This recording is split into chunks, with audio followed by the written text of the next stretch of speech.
Après la classification, le laboratoire doit déterminer les techniques et conditions d'exploitation de chacun des matériaux.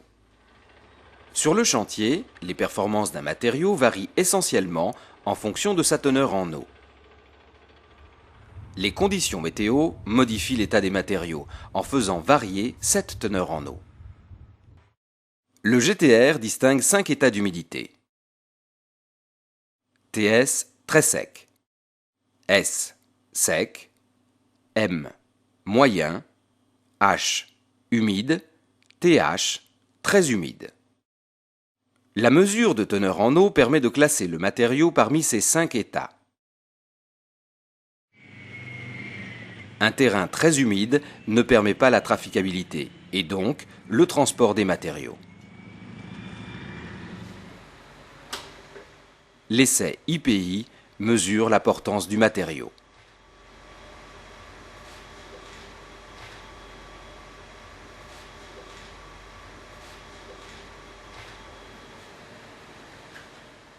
Les résultats permettent de connaître sa capacité à supporter la circulation de chantier. La qualité d'un remblai nécessite la maîtrise de la teneur en eau des matériaux employés. Un remblai trop humide ou trop sec peut devenir instable. L'objectif est de trouver la bonne teneur en eau pour permettre l'exploitation optimale des matériaux. Retour au GTR, fascicule 1. Pour les remblais, les conditions d'utilisation sont classées en 7 rubriques. E. Extraction. G. Action sur la granularité. W. Action sur la teneur en eau. T. Traitement. R. Régalage. C. Compactage. H. Hauteur des remblais. Différents codes précisent les conditions d'utilisation pour chacune des rubriques. Par exemple, pour l'action sur la teneur en eau, le code 1 propose de réduire la teneur en eau par aération. Pour le code 3, c'est l'arrosage qui est préconisé. Le GTR fascicule 2 définit par des tableaux les conditions de mise en œuvre pour chaque classe en fonction de son état hydrique. Par exemple, ici un B4.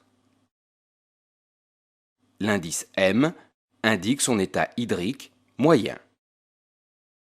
En observation générale, le tableau précise qu'il est très sensible à la situation météorologique.